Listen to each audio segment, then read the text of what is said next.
parking or helping with the ushering and the greeting and the teaching and the different things.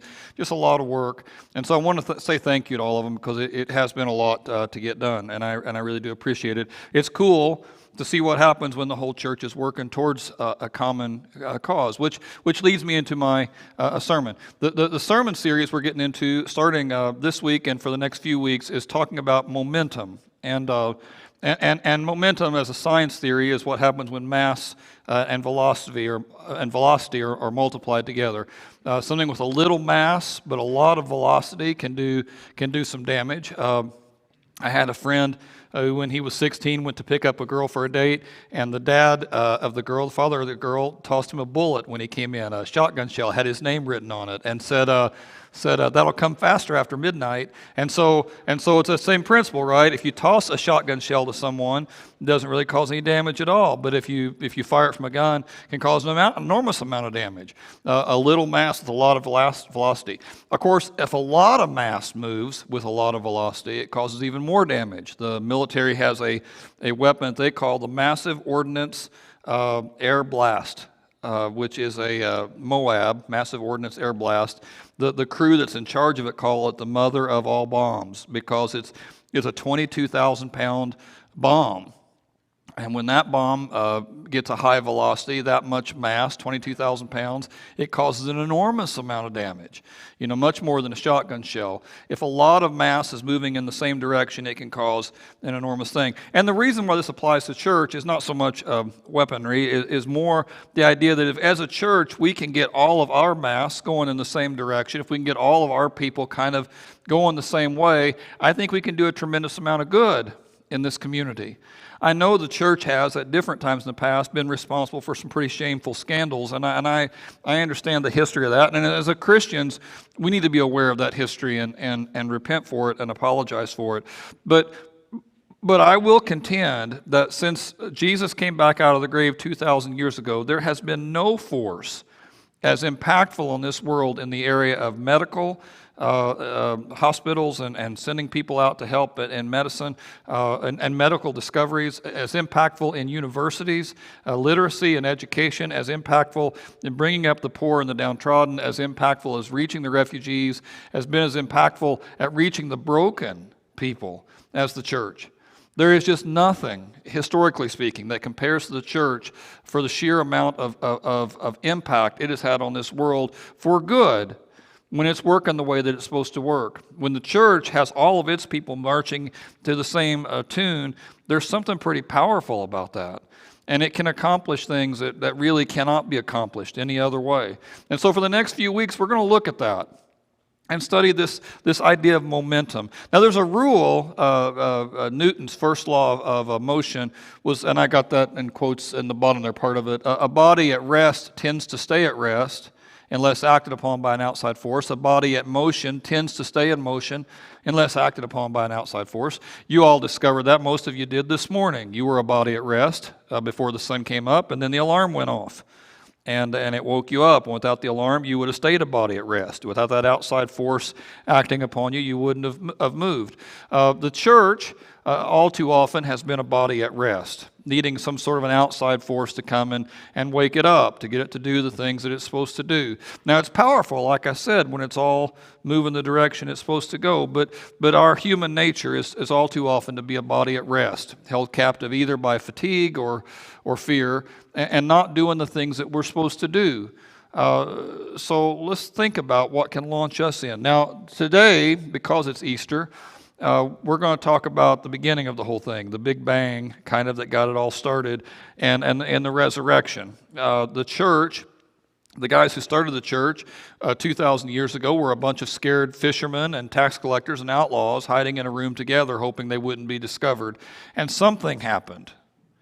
No one really debates the idea that the early church was founded primarily by the poor and the dispossessed. No one really debates that the church had no money behind it when it first started, comparative to, say, Buddha, who was wealthy, or to Islam. It had no army behind it like Islam did. It had no force of a state behind it like some other religions have had. When Christianity started, it was a body completely at rest, and then something happened 2,000 years ago that woke everything up. Something happened that changed the course of that group's history, and I think, again, with the impact of the world, changed the world's history. And we believe it was the resurrection. We believe that 2,000 years ago, Jesus came out of the grave, and that it was just as shocking then as it would be today. It is tempting. There's an arrogance, in fact, that makes people today feel like you're so much smarter in terms of just how life works than people back then were. But people back then were not morons, and they knew that dead things tended to stay dead, and they didn't react like it was a magic trick that they all quickly got in line for. Something happened, and we believe it was the resurrection. We believe the resurrection changed their lives, and we believe that it continues to empower our lives today. I know that on the first part of that, if you're kind of disinclined to believe in that, I won't have the ability to convince you of that. I won't be able to do it. Some people don't want to believe it, and they've looked at the evidence, and it doesn't make any sense to them, and they don't want to even think about it anymore. And I don't have the ability to get in behind that, and I know I don't. So where I'm going to spend most of my time is on the second of these premises. The notion that if it's true, if the things that we say are true, I think it has tremendous impact on what we do now. And I think it has tremendous power to shape how we motivate and ourselves, how we act. I think it has tremendous power to guide how much I'll risk and what I'll risk. If I know that the resurrection is real, if I know that Jesus came back, if I know that he's still moving in this world today, I think that has tremendous meaning for every moment of our lives, and that's really what I want to talk about the most. I'm going to stay primarily, the resurrection is talked about in all four gospel accounts, Matthew, Mark, Luke, and John, about Jesus' life, but I'm just going to look at Luke today, and we're going to take Luke 24 and cover that. If you want to read with me, you can. I'll have it on the screen behind me, but I'll also, if you want to have a Bible app, or if you have your Bible with you, you want to read along, I'm going to skip a few verses in there, and I'll let you know when I do that. It says, on Luke 24, verse 1, on the first day of the week, very early in the morning, the women took the spices they had prepared and they went to the tomb. The agenda for these ladies was to prepare Jesus' body for burial, and what that meant was just cover it with enough spices that it wouldn't smell. That was the idea, so that as it decomposed, it wouldn't offend people. And even though it was in a cave and they had a stone over the front of the cave, you still had to, it was what they did. And they would have normally done it pretty quick after the crucifixion, but that was on a Friday. The Saturday after the crucifixion was a holy day for Israel and a Sabbath, and so no work was done. So these ladies on the first day of the week, on Sunday, they're coming out to take care of this. It's also possible that they're going to make a little bit of a shrine about the tomb, because that often happens when somebody famous dies. If a celebrity dies today, it wouldn't be an unbelievable thing for people to stack flowers out in front of their house, like some famous musician or some famous movie star or something like that. You might go to their house and put flowers out or something like that. It might be something where people would do tributes to them. But even on the road, for somebody who may or may not be famous, you drive down the road, and as you're driving, you see somebody's put a cross over on the side of the road and some flowers around it because someone died there. And I don't know who it was that died there. I just see the cross and the flowers there. But that family and the friends, they want people to know it. And for them, they want to, whenever they drive on that section of road, to see that and think about what happened. It's what we do. It's what people have always done. And so it's possible that's what the ladies are going to do. They're going to prepare his body for burial, and they're going to kind of set up a place there to remember Jesus. That's why they're going back to the tomb. It's why we have graveyards. It's why we do what we do. That's what they're intended to do. But when they got there, they found the stone was rolled away from the tomb, and when they entered, they didn't find the body of Jesus. While they were wondering aloud about what they were going to do about it, two men suddenly appear, and it says they're dressed in clothes that gleamed like lightning. It's angels, and the whole story has a miraculous tone to it. And it says, in their fright, the women bowed down with their faces to the ground, but the men said, why are you looking for the living amongst the dead? Jesus isn't here. He's risen. Remember how he told you, they said, while he was still with you in Galilee, the Son of Man must must, and I'm going to come back to that word again later, the Son of Man must be delivered over to the hands of sinners. He must be crucified. He must on the third day be risen again. And then they remembered it. Now, strictly speaking, that's kind of crazy because he had mentioned it in Luke alone. He had mentioned it 7 times we have record of. They said, I'm going to Jerusalem. They're going to crucify me there, and then I'm going to come back. He's told them over and over and over again, but none of them were expecting this to happen. In fact, the very first lesson of this story is that nobody expected it to happen. When the ladies hear this thing, they can't hardly believe it. I mean, the guy has to kind of remind them, remember, Jesus told you it's going to happen. And then, oh, yeah, I do remember he said that. Then they remembered his words. But at first, they don't really catch it. And so when they came back from the tomb, they went to the 11 apostles, and they told all the things they said. Let me see if I can... There it goes. And it was Mary Magdalene and Joanna and Mary, the mother of James, and all the others with them. They told this to the apostles, but the apostles didn't believe the women because their words seemed like nonsense. There was certainly a lot of people debate to the extent that the patriarchy exists today and that it's a man's world, but it was very much, whatever you think about today's world, very much a man's world then. Women weren't regarded as a reliable witness in court, in a Jewish court. If a man didn't say it happened, we're not even sure it did happen in that day. And when the women say what they do, the men don't believe it. They just they roll their eyes at it. They don't think it's real. They don't think it's true. Now, if you were inventing a religion, if you were starting a religion from scratch, making something up, you would know that women aren't going to be regarded as serious witnesses. So if you were making something up, you'd want to make sure that the first guys to talk about it were men. But they didn't do that for 2 reasons. First of all, because God wanted the women to be elevated in this, and I think God has always elevated women. And then the second thing, it's what happened. It wasn't made up. If you were going to make it up, you wouldn't have done it this way. It wasn't made up. It was the reason why the women are the first witnesses is because they really did see this thing. It really is the only thing that explains why the Bible would give credit to them. It's really the only thing that explains why it happened like it did. Now, if you're reading along with me in your phone app or your Bible, skip down several verses to about verse around 35 in there. It says, while they were still talking about all this, Jesus himself appears to that group and says to them, "Peace be with you." And they were startled, and they were frightened. They thought they saw a ghost. And he says to them, well, why are you so troubled? And why do you have these doubts in your minds? He says, look at my hands and my feet. It's I, myself. Touch me and see. A ghost doesn't have flesh and bones like you can see I have. And after he said this, he showed him his hands and his feet. If I can branch away from the sermon for a second, something I think is interesting. It doesn't really totally relate to the sermon, but I think it's interesting. I did a Bible study a few years ago, and the group that I was teaching were mostly older people, a lot of people in their 70s and 80s in that particular group, and we were talking about heaven. And I asked them, do you think when you get to heaven you'll have any blemishes? And what do you mean blemishes? Well, I mean blemishes, anything, baldness, you're overweight, bad teeth, I don't know, scars. Do you think you're going to carry into heaven some of that kind of stuff? And every one of them said, no, I don't think you're going to carry it. I mean, when you get to heaven, you're going to be model beautiful, right? I mean, when you get to heaven, and pretty much that's a universal thought, right? If you ask people, what do you think you'll look like in heaven? You ask the bald man, will you be bald in heaven? No, I'll Fabio in heaven. When I get to heaven, there's going to be a whole different animal. When I get to heaven, it's going to be completely different. I'm going to have the body, which it's just interesting to me that when Jesus appears to them and he's been resurrected, he shows them his hands and his feet. And why that is a good identification for Jesus is because they were marked. They're nail scarred. I think it would be the greatest irony in the whole world if when we get to heaven, everybody looks like models except for Jesus, who paid for everything. I think it'd be the most amazing thing in the world if the only guy in heaven who has any marks on him at all is Jesus. He says, look at my hands and my feet.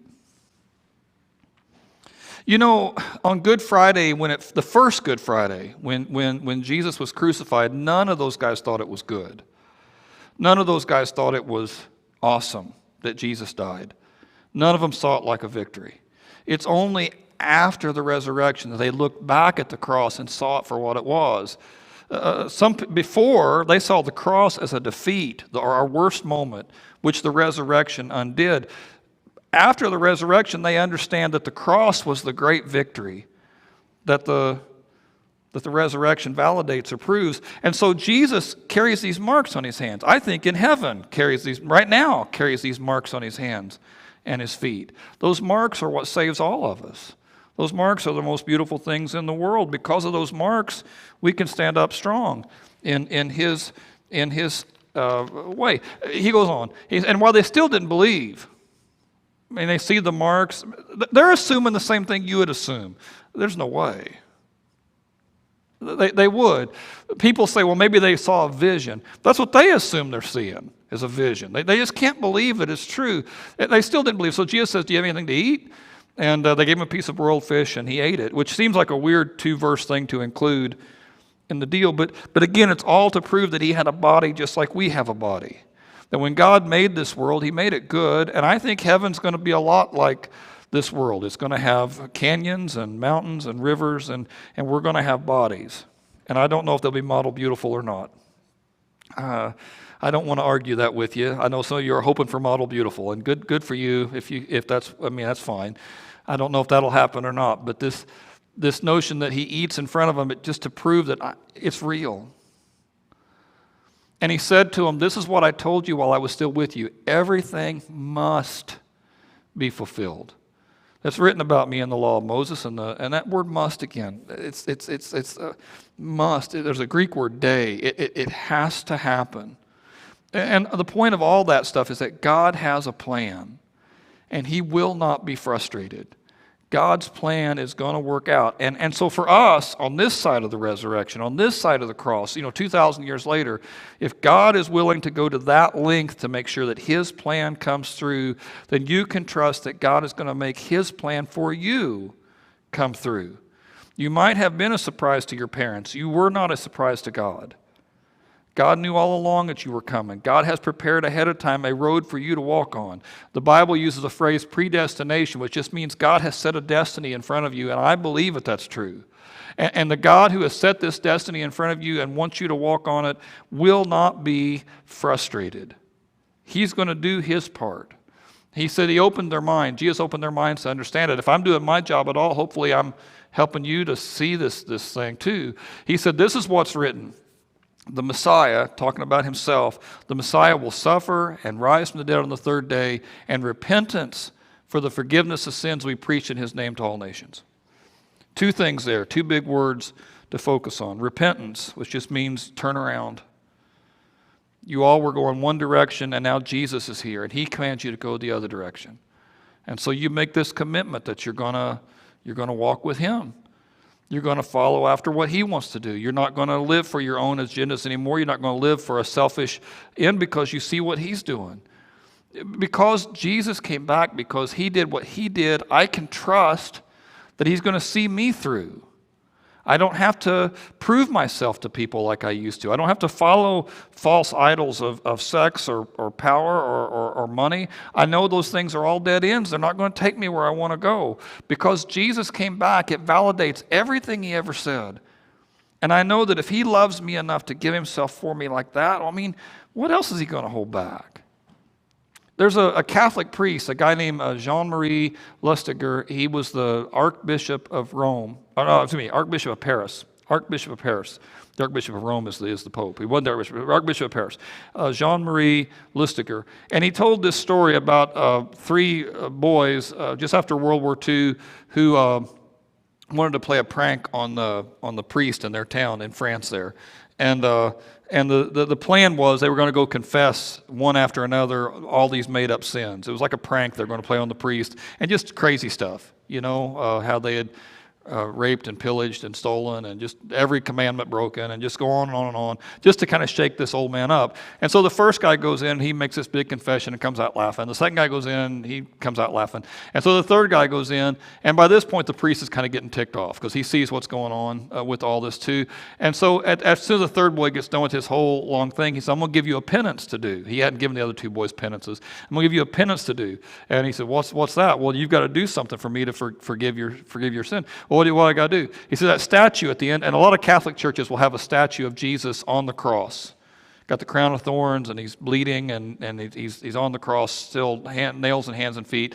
Protestant churches don't normally do that. Normally the Protestant crosses are empty, but a Catholic church will have Jesus on the cross. And so the priest says, well, I want you to go to that statue at the end of the deal, at the end of our hall here, and I want you to look him up in his face there and say, you paid everything for me, but I don't give a damn. And I want you to say it 3 times. So he does. There's part of the fun, right? I'm going to tell my friends what this guy did. So he goes to the deal, and he pops it off once, and he pops it off twice, and then he can't say it the 3rd time. He said, when I start thinking about the blood coming off his head and his hands and his feet, and that he did all that for me, I couldn't say it a 3rd time. And the priest who's telling the story, Jean-Marie Lustiger, he says, I know that story's true because it was me. I was that kid. I mean, that changed my whole life, having to stand in front of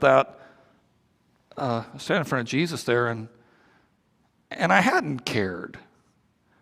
He had done all that for me, and I hadn't cared. I mean, in that moment for him, he realized that there's a plan, that it's not just an accident that we're here, that all this stuff that's going on, it's heading someplace, and that God is watching, and it must come to the conclusion that God wants it to come to.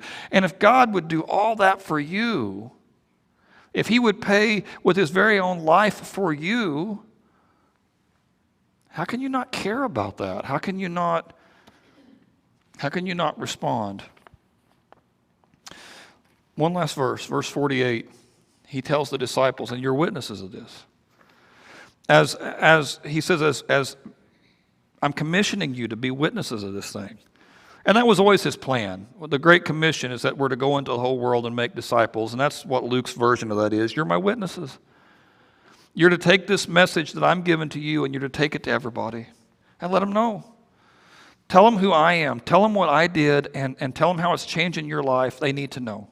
And that's still our job. That's still what we're called to do. We live in a broken world. It's easy. Just read the paper, turn on the television to see what the sin of man is continuing to knock down. And Jesus offers a different way. And it's easy to be skeptical about it, and it's easy to quit on it. They struggled with that too.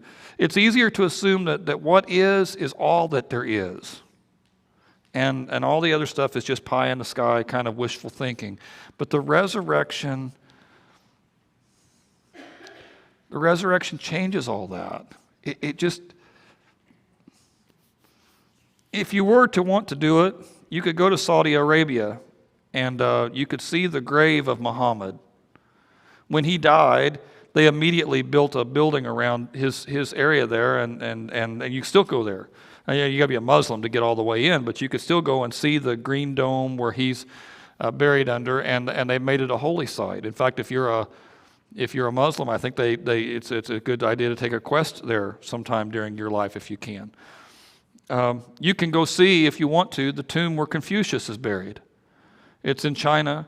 It's not hard to find. Everybody agrees where it's at, and you can go.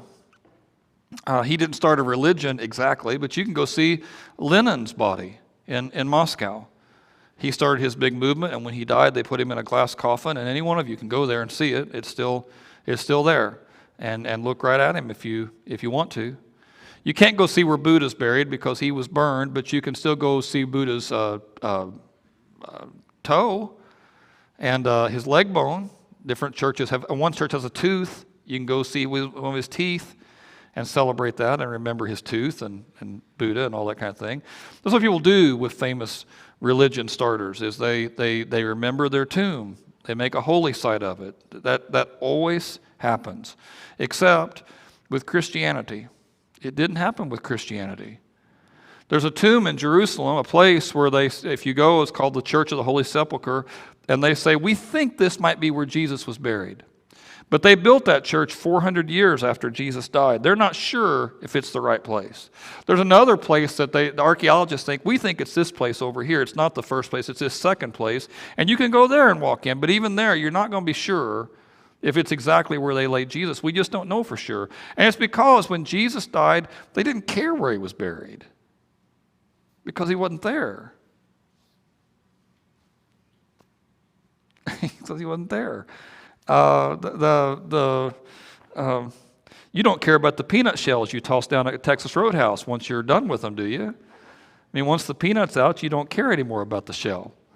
And it's the same kind of thing. They just didn't care. Well, what explains all that? The band can come back up. When I was in California, I was on a jury, and it was miserable. It was awful. It was a first-degree murder trial, and it was bloody. The pictures we had to watch, and it did something to me. It really worked on me. I couldn't sleep well for about 6 months after all that. I wouldn't let the kids play in the front yard unless I was right out there with them for a long time, just because it was just such an awful thing and frightening. And as we went through the trial, they brought all this evidence out to prove that the guy did it. But the one thing they couldn't bring out was a witness. There was no person who saw it happen. The only people in the room when this girl died was her and the killer. And they were saying this guy on trial was the killer, but he wasn't agreeing with that. He was saying it was all a setup, and so there was no witness of it. There was no video of it. There's no pictures of it. I mean, it's just all this circumstantial evidence. And I remember when I was recruited to be on the jury, it really was a busy time, and I didn't think I had time to do it, and I tried to get off. I mean, I didn't lie, but I tried to. I mean, I didn't want to be on the jury, and they kind of shamed me, like, I can't believe you think that way, and not just me, but all of us. So I'm on the trial, right? And we go through the whole thing, and at the end of it, the jury goes back to the back, and two of the guys are just real contrary the whole time. And finally, one of those two, after, like, we were back there 3 or 4 hours, and one of them speaks up, says, you know what? I just don't trust police. If the police say it, I'm assuming they're lying. When they even start talking, I'm assuming it's a lie. So I don't know if I can convict this guy or not. And I'm thinking, why didn't you say that early? I mean, I wish I had thought to say that early. There's no way they'd have put you on the jury if you'd have tossed that out. It was hard to get to a conviction. It was hard to get to an agreement because this guy kept saying, unless I know beyond a shadow of a doubt, I'm not doing it. I'm not convicting. Unless I know beyond a shadow of a doubt, I'm not going to do it. So after about 3 days, we told the judge we were stuck. And he called us back in. Well, can I help you? What's the problem? And I was the foreman. I said, I just don't think we can convict beyond a shadow of a doubt with this group. Oh, he says, well, that's not really your mandate. That's not really your job. No one can convict anyone beyond a shadow of a doubt. Anything could have happened. Aliens could have done it. Wild gophers and squirrels could have snuck in there, and I mean, anything could have happened, right? Your job is not beyond a shadow of a doubt. Your job is beyond a reasonable doubt. Beyond a reasonable doubt. And so we went back. I mean, reasonably, what's the odds that all of these guys are lying? There's like 40 witnesses. What's the odds they're all lying? What's the odds that the guys at the science lab who looked at the DNA stuff just made it up? What's the odds that this guy would have such a connection with the victim? What's the odds that he would be unaccounted for the time that he was? What's the odds that all of that stuff could happen and it wouldn't be true? I mean, how many people would have to be in on this deal for it not to be what it looks like it is? And once we had that new mandate, we were able to come to a decision pretty quick because it wasn't reasonable to think anything else. Realistically, reasonably speaking, what would take those 11 guys, they're just fishermen, and they're poor, and they're unimportant, what would have molded them together to want to change the whole world? Good teaching? You think that's what did it? Just some really good teaching would make them go out, all of them, and lie about this resurrection? Just good teaching would make every one of them go to their grave dying to pretend like it was true? I mean, I guess anything's possible. But realistically,